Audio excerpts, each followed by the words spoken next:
All right, we got the motor pulled out. Okay, so to start, you just pull this Volkswagen. What I found is you reach in there with a couple fingers, just pull it straight back. So you can see it's just held on by these clips. And by reaching in there and pulling it, comes right out. Okay, the next thing we got to do is take this rubber seal off. So I just do one side at a time. Pop this back a little bit. See, you can do that, fold it in, pop it back in, do the same thing to this side.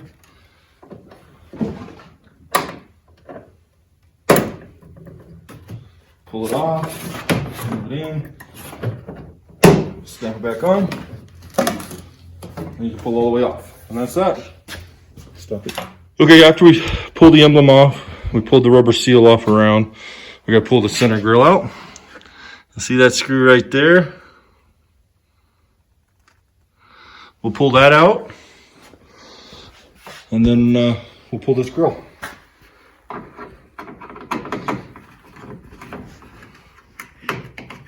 Okay, one screw. And then what you'll notice is there's these little holes here with a pin. So you just push down on it as you pull the grill back.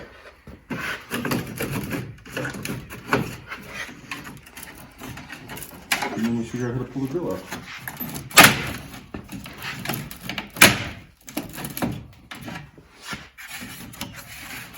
Okay, so the next thing we're going to do is pull off this white bumper cover.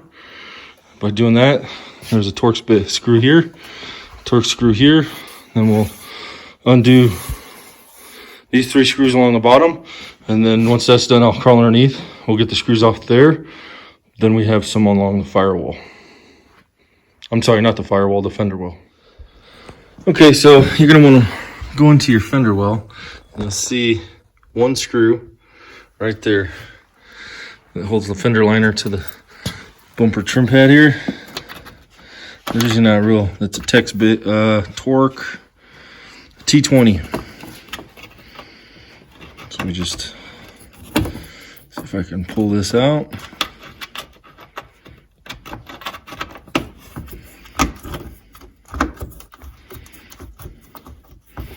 It's into plastic, so it's never really that tight.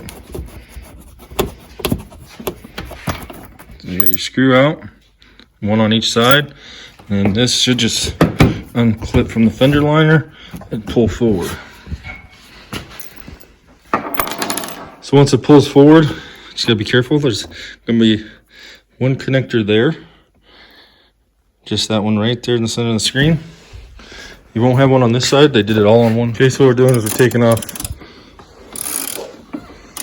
these screws here. There's one here, and then Luke's taking off these front 2. And that should allow us to pull this off.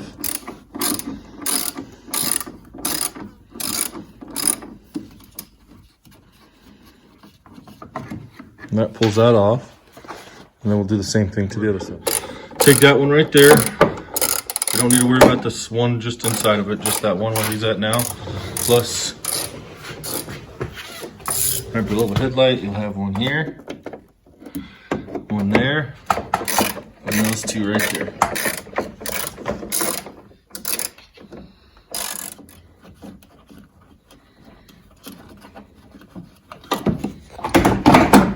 And then the center. So this would be sitting like this, and then once you take those screws out, it comes off.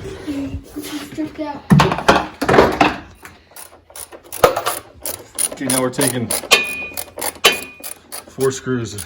There's one here, here, and down there. There's 4 on each side. That'll basically take these little air directors off.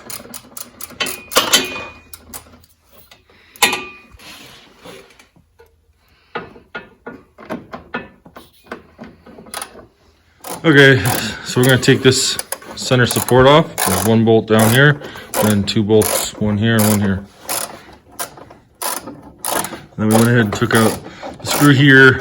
I don't think you have to, but we removed the little bump stops, adjustable bump stops. So there's 1 screw on both sides, plus adjustable bump stop. Okay, we're taking the bumper off now. There's 4 bolts on both sides. 2 on top, 2 on bottom. 2. You also need to take this out. Number 13 bolt holds the horn on. Unplug it. You'll have your harness. Let's see, I disconnected it. There's a horn on both sides, set up the same way. So disconnect that, disconnect that. You'll have on your center support, you'll have a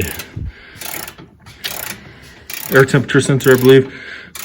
I don't unplug the sensor, I just pop the sensor out. It just slides in a hole in that center piece, and then there's some cable guide holders there that I pop those out as well. And then the harness I just lay down off to the side until we get the bumper out of the way. It'll feed back through that hole there. All right. Luke's gonna. Oh, you missed the 2 on the bottom, son.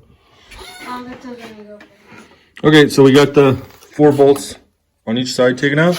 Next thing I do is come around here, and the radiator support fits under that same bumper bracket. So we'll pull that clip out there, and then it'll let you pull this piece. Let's see if I can get my finger in there. So you pull this clip out, and then this piece will slide out, and then you'll be able to slide the bumper out. That's what we're gonna do now. So we got the clips where the radiator sits in there, both removed on both sides. This should just slide out if we did everything right. And then you can see where the radiator sits down in. That's it. It'll give us more room to slide this one down, and it comes out. And then we'll work on getting this header section out.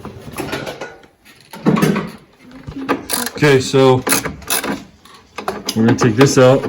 This bolt here, there's one on each side, and then you can see how the bumper that we took off kind of clamps this onto the frame, between the frame. So once we get that out, we should be able to pull this whole header panel out, and then we'll have the radiators and condenser available to take out. So what I'm doing here is removing the airbag impact sensors. There's one under each headlight. Could have swore when I tore it down the first time I was able to get them unplugged, but I didn't want to force it. This plastic's getting brittle with its age, so I found it easiest just to take the 2 nuts that holds a little metal shield, I guess, over top of it. You pull that shield off and the sensor comes with it, and then I tucked it back up around the frame so it's out of the way, it doesn't get damaged. Make sure you have your battery disconnected.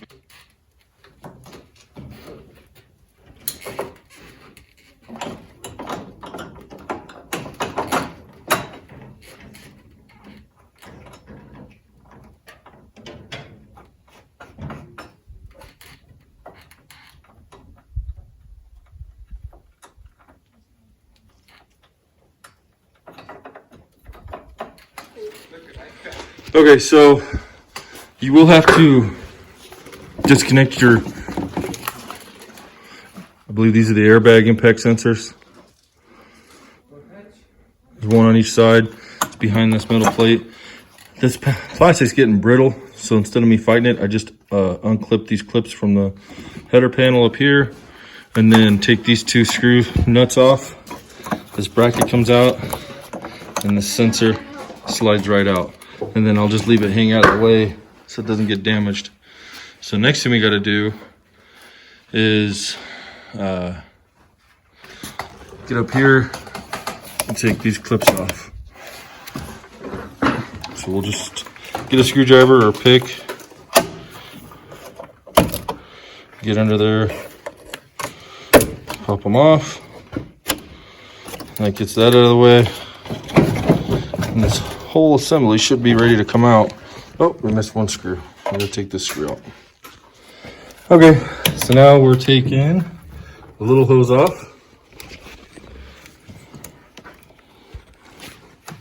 And then we'll pull this clip out here, pull that clip up like that, that's good.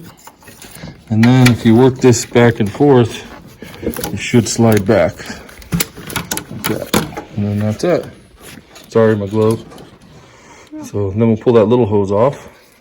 Okay, so now we're taking this lower hose off.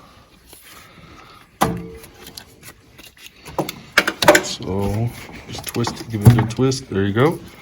So then we got that off. Now we got to do the electrical connectors, which will be right here. We got to take those off. All right, so once you pull the radiator out, well, to get the radiator out, you're gonna need to disconnect your air conditioning lines, 2 power steering lines, and 2 transmission cooler lines.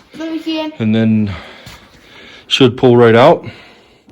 And now we're gonna take this bar off and then start disconnecting stuff around the engine, moving it out of the way. We'll pull the intake off, the air intake, air filter assembly, not the actual intake manifold. And then we'll disconnect the fuel line, disconnect your air conditioning line here, because this line will go with the Excursion, or with the motor. The Excursion, I got that on my mind. And then that should be, oh, and then we'll have to take the cowling off, which requires you to take the windshield wiper motors or blades off and disconnect the wiring harness from the computer area over in that corner and pull it out. And then there's some connectors going over to the fuse. So how we do that now, while we're doing everything on top, then we'll jack it up on jack stands, start taking stuff off, the drive line, the exhaust, and working on the bolts under there. We'll have to do the front wheels will come off, disconnect the suspension up there. Okay, so once you get the air cleaner taken out, you unplug your throttle controller. You'll disconnect all your vacuum lines right here along the intake manifold. Just be careful, stuff gets old, gets brittle. You'll disconnect this hose and this hose from the reservoir tank. They also disconnect each one of these 4 electrical plugs. Then we'll move our way over. We can do the fuel system, air conditioning line, and start taking the cowl off. Okay, we jacked it up and got it on jack stands. I jacked this up extra high just so it's more comfortable, easier to maneuver. While we're taking the wheels off, disconnecting that front suspension, and you can do the other side, look. Disconnecting the front suspension and everything underneath, like you won't be able to go that way. Everything underneath, like the drive line, the exhaust, and all that. So you can see that Luke's got his fender liner out. Makes it a lot easier to get to things. He's got his lower sway bar bolt taken out. Now he's working on that lower strut bolt. Okay, so now we got the wheel pulled off. What we're gonna do next is pull the fender liner out. So you'll have a Torx bay here, and then there's a couple, 1, 2, 3 along this rim here you'll get. And then there's little plastic nuts, number 10. You take those out and the fender liner will slide right out. That gives you more access to get the brake line disconnected, ABS sensor, the upper, because we take it apart at the control arm. We found that the easiest. So we take that control arm bolt out, that one out, the lower strut mount bolt, and the sway bar mount, and that's it. Okay, so we got everything in the front suspension disconnected. Upper control arm bolts are out. Lower strut bolt is out. Sway bar lower bolt is out. And then we pivot the sway bar link up. Disconnected the analog brake sensor and the brake line.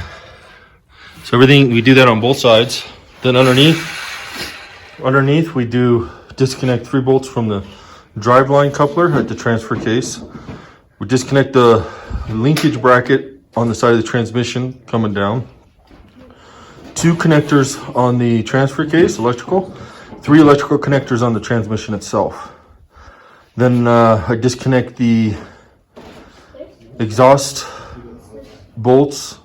I do the hangers. I take all the hangers off before and after the transmission cross member, and at the coupler just as the downpipes come down before the catalytic converter. So I'll show you. There's a junction right there. Take those off, and then now we're down to the cross member bolts, which there's 4 of those, 2 on each side for the transmission cross member, then 3 subframe bolts. we got the pallet jack set up with our pallet. I ended up adding these 2x4s last time, so I wasn't sure how everything's going to line up. So I put in the 2 in the front and make sure it stabilizes it so the engine just sits right down in there and cradles it. And 2x4 sticking off the back allows me to have the transmission cross member lay across those because the pallet's not quite long enough. And then that works. So we're going to set the pallet jack under there, center it up, and then I'm going to slide under there and break the subframe bolts loose. Then we'll pull out my big heavy duty jack stands and use the jacks themselves to lower it down. Nice thing is that we got 2 of these floor jacks from Tractor Supply. They were on clearance, so I got 1 on each side, so I don't have to sit there. Last time I had to go back and forth with 1 jack. This one I can have 2 people, 1 person on each jack, and then somebody on the pallet jack, and get it lowered down and sitting on the pallet. All right, we're gonna get everything lined up. I'm gonna break those subframe bolts loose and take off the cross member bolts. Okay, so we have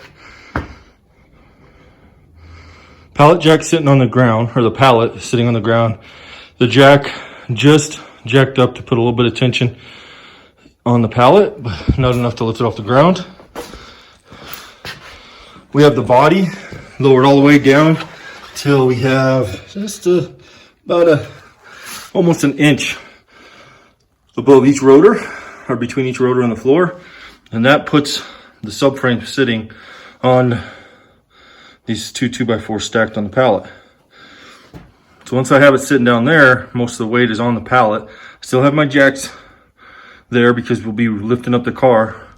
But once I set it down onto this, then I start in the front and I take out this subframe bolt, the subframe bolt right back here, but I leave this one. Then I jump to the back and take the 2 cross member bolts out for the tranny. And then I do the same thing on the other side. So I end up having just 1 bolt on each side right here. So then I let this bolt out, and that lets the rear of the tranny kind of drop, because right the way that it sits right now, the tranny is higher. The cross member for the tranny is higher than the 2x4s. So that'll let that drop down, and then we'll be able to move it out. So right now, all the bolts are out. We're gonna evenly jack up the car up using these jacks here until we can clear the subframe from the engine. The subframe and the engine from the car itself. All right, we got the motor pulled out. You can see how we use the 2 jacks. I really like these jacks. We didn't have to use blocks of wood to shim it up or anything. And this isn't even in the high setting. Having 1 on each side makes a huge difference, and you can see how last time we didn't raise it up this high. So we're gonna get a side angle view.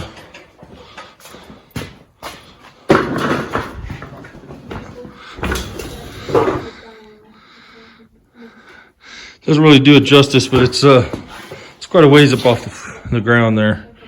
And that just allowed us to clear the exhaust manifolds, where last time I had some problems. Here, I'll show you where we disconnected the exhaust from. I still loosen the hangers off just to give me some flexibility. This is where you take them off. There's just 6 bolts and 2 gaskets. Always take 3 bolts off your coupling. Cross member sits right on the 2x4s. It's nice and stable. That's it. All right, we're gonna lower this down on jack stands just so it's safe. That's it for this video.